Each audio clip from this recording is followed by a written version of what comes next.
तो hello friends, स्वागत है आपका जीटी इंजीनियरिंग एकेडमी इस यूट्यूब चैनल पर। एंड आज हम सॉलिड मैकेनिक्स मैकेनिकल ब्रांच का सब्जेक्ट उसका पेपर पैटर्न का एनालिसिस करने वाले हैं। कौन से टॉपिक से उसके ऊपर डिस्कशन करेंगे, कौन से क्वेश्चन रिपीट होते हैं, कौन से इजी थोड़े से टॉपिक है जिसमें कम समय लगेगा, ये सारा पर डिस्कशन करेंगे।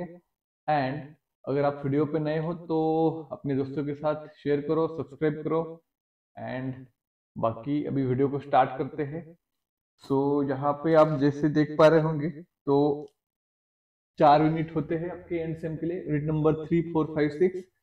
तो इसमें सॉलिड मैकेनिक्स में अच्छी बात यह है कि आपको सिलेबस जो है वो कम है, थोड़ा सा फॉर्मूले ज्यादा है, लेकिन टॉपिक्स कम है, सिलेक्टिव टॉपिक्स है। तो अगर आप इसके ऊपर थोड़ा सा टाइम देंगे, अच्छे से क्वेश्चंस प्रिपेयर करेंगे, तो आपको यहाँ पे 8-8 मार्क्स के लिए क्वेश्चन होते हैं, 9-9 मार्क्स के लिए क्वेश्चन होते हैं। तो 5-6 क्वेश्चन में ही आपका जो भी पासिंग का सीन है वो खत्म हो जाएगा। तो यहाँ पे यूनिट नंबर 3 में अगर आप देखेंगे तो बेंडिंग ट्रेस, शेयर ट्रेस और स्लोप एंड डिप्लेशन, ये तीन ही टॉपिक है। तो क्वेश्चन नंबर 1 में 3 में से 2 पॉइंट आएंगे और क्वेश्चन नंबर 2 में 3 में से 2 पॉइंट आएंगे। जनरली ऐसा होता है कि क्वेश्चन नंबर 1 में बेंडिंग और शेयर ट्रेस आता है और क्वेश्चन नंबर 2 में शेयर ट्रेस और स्लोप एंड डिफ्लेक्शन आता है। क्वेश्चन नंबर 2 में हमेशा स्लोप एंड डिफ्लेक्शन का होता है। तो बेंडिंग ट्रेस आसान है, जिसमें आपको एक ही फॉर्मूला है, bending fracture formula, sigma is equal to M Y upon I. तो सिग्मा मतलब ट्रेस है, वहां पे सिग्मा मैक्स हमें फाइंड करना होता है, मोमेंट आई एंड वाई। आई के लिए मोमेंट ऑफ इनर्शिया के लिए आपके पास, अगर आपका सर्कुलर है तो उसका अलग फॉर्मूला है, पाई/64 डी का पावर 4। अगर आपके पास रेक्टेंगुलर सेक्शन है तो उसके लिए अलग फॉर्मूला है। बट यहाँ पे आपको कम समय लगेगा, बस रेक्टेंगल सेक्शन के आई एक्स का क्या फॉर्मूला, आई वाई वाई का क्या फॉर्मूला, आई सेक्शन के लिए वाई बार कैसे फाइंड करना है। अगर आपके पास क्या बोलते हैं उसको, अगर आपके पास सिमेट्रिकल सेक्शन है तो वाई बार बहुत आसानी से आ जाता है। तो ये बेंडिंग ट्रेस में कम कम समय लग सकता है। शेयर ट्रेस में थोड़ा सा आपको कंफ्यूजन होगा, उसमें थोड़े से और ज्यादा कंसेप्ट क्लियरिटी चाहिए होती है, उसमें और ज्यादा कैलकुलेशन होते हैं। तो शेयर स्ट्रेस को ज्यादा टाइम लगता है। देन स्लोप एंड डिफ्लेक्शन, ये दिखने में बहुत मुश्किल है, लेकिन इसके सारे एग्जांपल सेम होते हैं। जस्ट आपको एक इक्वेशन यूज करना होता है, E I D square Y by D X square is equal to M X X. तो यहाँ पे आपको एक बार मोमेंट लेना होता है एंड मोमेंट लेने के बाद आपकी इंटीग्रेशन करना होता है इस इक्वेशन का। तो वहां पे आपको स्लोप का इक्वेशन मिलेगा। स्लोप का इक्वेशन क्या होता है, स्लोप का इक्वेशन होता है D Y by D X का। मतलब इसका अगर आप इंटीग्रेशन करेंगे, इंटीग्रेटिंग बोथ साइड, तो यहाँ पे एक डेरिवेटिव कट हो जाएगा, यहाँ पे बचेगा बस D Y by D X. And यहाँ पे इसका आप पूरा इंटीग्रेशन करोगे, जो भी इक्वेशन है आप उसका, उसमें C1 कांस्टेंट भी आता है पहला, देन उसको वापस इंटीग्रेशन करना होता है। तो इसमें आएगा ई आई वाई। तो ये होता है आपका स्लोप का equation, D Y by D X मतलब स्लोप, एंड वाई मतलब होता है आपका डिफ्लेक्शन का इक्वेशन। तो इक्वेशन फाइंड करना होता है, देन आपको कंडीशन पुट करनी होती है। अब देखो बुक में, अलग अलग बुक में अलग अलग मेथड्स है, तो आप किसी भी एक मेथड को यूज करो, ज्यादा कंफ्यूज मत होना, सबके आंसर सेम आते हैं। तो ये है आपका स्लोप एंड डिफ्लेक्शन। मैं फिर भी सजेस्ट करूंगा कि इसको आप आखिरी में करेंगे तो और बेटर होगा, ठीक है, क्योंकि इसमें ज्यादा समय लगता है और एग्जाम में कुछ ना कुछ कंफ्यूजन, अगर आपकी प्रैक्टिस कम है तो उसमें एग्जाम में कंफ्यूजन होता ही होता है, ठीक है। तो बेंडिंग ट्रेस आप क्लियर कर सकते हो।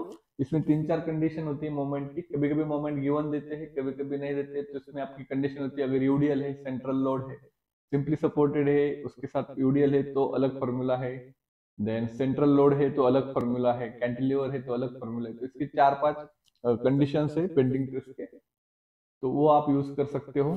देन यूनिट नंबर 4, ये सबसे आसान, सबसे स्कोरिंग और सबसे कम समय लगने वाला यूनिट है। अब टोर्शन में एक ही फॉर्मूला होता है मेजरली, जहां पे आपको यूज करना होता है T by J is equal to tau by R is equal to G theta by L. तो एक ही फॉर्मूला है, इसको ही आपको घुमा फिरा के यूज करना होता है। उसमें टी होता है टॉर्क, जे होता है आपका पोलर मोमेंट, टाउ होता है शेयर स्ट्रेस, आर होता है radius, R is equal to D by 2।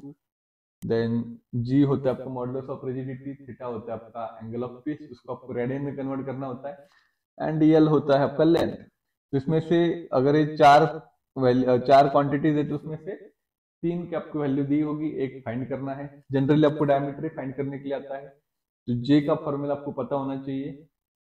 Then यहाँ पे जो टी होता है, यूनिट कन्वर्जन ध्यान में रखना, यहाँ पे जो टी होता है उसका यूनिट न्यूटन एमएम में होता है, और पावर में जो टी होता है, पावर का फॉर्मूला होता है 2π डिवाइड बाय 60। तो यहाँ से आपको टॉर्क निकालना होता है। देन वो टॉर्क इसमें जो होता है वो न्यूटन मीटर में होता है, और यहाँ पे जो होता है वो न्यूटन एमएम में होता है। तो इसमें आपको कन्वर्जन करके यहाँ पे लेना है, ठीक है। अगर आपने इसमें कन्वर्जन, यहाँ पे जो टॉर्क निकलेगा वो न्यूटन मीटर में होगा, तो उसको आपने कन्वर्ट नहीं किया तो आपका आंसर सही नहीं आएगा। तो ये आपको चीजें ध्यान में रखना है। देन जे का फॉर्मूला π/32, डी का पावर 4 माइनस डी का पावर 4 होता है, बाकी तो सेम ही है। और एक इसमें क्वेश्चन होता है कि 20% ग्रेटर, अगर 20% ग्रेटर होता है T max is equal to 20% greater than T mean, तो इसका मतलब होता है कि ऑलरेडी आपका 100% होता है, उसमें 20% ऐड करो तो वो होगा 120%, और 120% का मतलब क्या होता है, 120 डिवाइड बाय 100, तो ये बन जाता है आपका 1.2। तो अगर 20% ज्यादा होता है तो इसका मतलब ये होता है कि आपका 1.2 है, ठीक है। अगर 40% ज्यादा होता है तो T max is equal to 1.4 T mean होगा, ठीक है। समझ रहे हो बात को आप।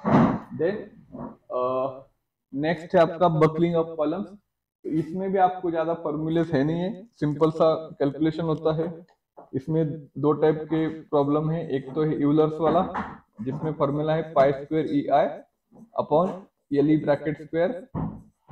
देन दूसरा है आपका ranking formula sigma C into A divide by 1 plus alpha, यहाँ पे क्या है A बाय के है शायद से,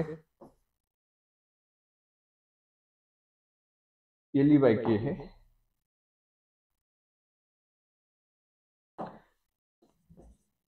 इसी प्रकार से कुछ तो फॉर्मूला है अल्फा का।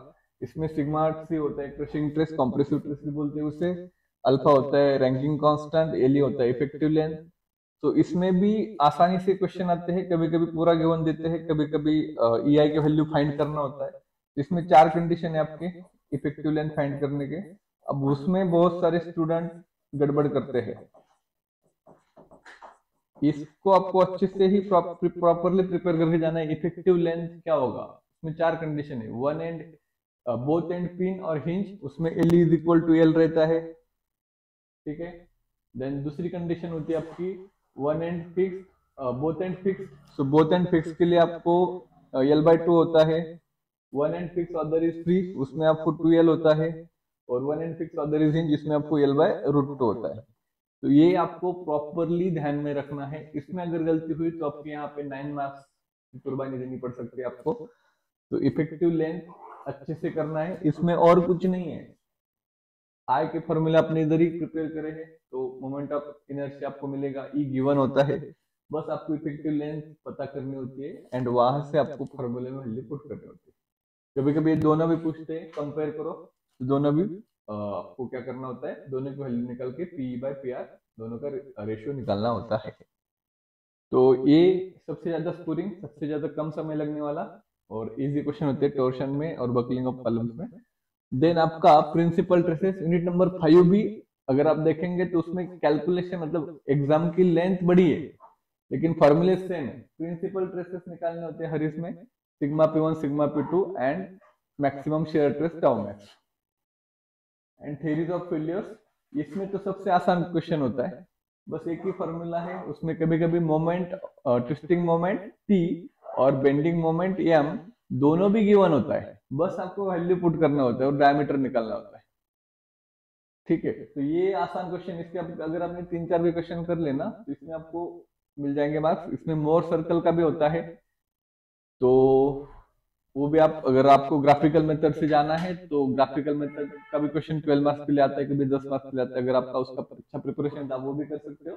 अगर ये दोनों कर लिया तो ग्राफिकल मेथड भी करने की जरूरत नहीं है।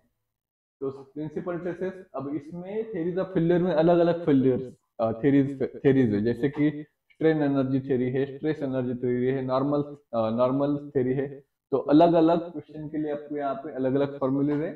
देन यूनिट नंबर 6, तो इसमें एक क्वेश्चन बहुत आसान होता है जिसमें आपको सिग्मा मैक्स निकालना होता है और सिग्मा मिनिमम निकालना होता है। सिग्मा मैक्स सिग्मा मिनिमम, तो उसकी एक ही फॉर्मूला है, एक में प्लस करना होता है, एक में माइनस करना होता है। तो यहाँ पे सिग्मा नॉट और सिग्मा जीरो भी बोल सकते हैं आप उसको, और बेंडिंग ट्रेस। अब सिग्मा नॉट का क्या फॉर्मूला होता है, पी बाय ए होता है, और सिग्मा बी का फॉर्मूला होता है P into E divide by Z. तो बस ये फाइंड करना होता है। इसके ऊपर एक क्वेश्चन हमेशा रहता है, आइदर वो हॉलो रहेगा, आइदर वो सॉलिड रहेगा, या फिर कोर के लिए फाइंड के लिए आपको मिल सकता है। और इसमें find the traces at corner, इस टाइप का भी क्वेश्चन हमेशा आता है। तो इस प्रकार का एक क्वेश्चन फिक्स होता है, तो यहाँ पे आपके 8 मार्क्स हो सकते हैं। And application based combined loading and traces, इसमें आपको थोड़ा सा ज्यादा स्टडी करना पड़ेगा, इसमें आपको थोड़ा सा ज्यादा प्रैक्टिस करना पड़ेगा, क्योंकि इसमें एप्लीकेशन है वो, तो आपके कंसेप्ट अच्छे होंगे तभी आप एप्लीकेशन को यूज कर सकते हो। ठीक है, बाय द वे अपने एप्लीकेशन पे सारे वीडियोस है, तो आप वहां पे जाके भी देख सकते हो। एंड बाकी तो अभी भी 8 दिन बाकी है, 8 रातें बाकी है, तो अच्छे से पढ़ाई करिए। स्कोर नहीं हुआ तो भी चलेगा, लेकिन एटलीस्ट 40 मार्क्स तो मिल ही जाएंगे अगर आपने ऑल PYQ अच्छे से करे तो। मिलते हैं नेक्स्ट वीडियो में, बाकी थैंक यू।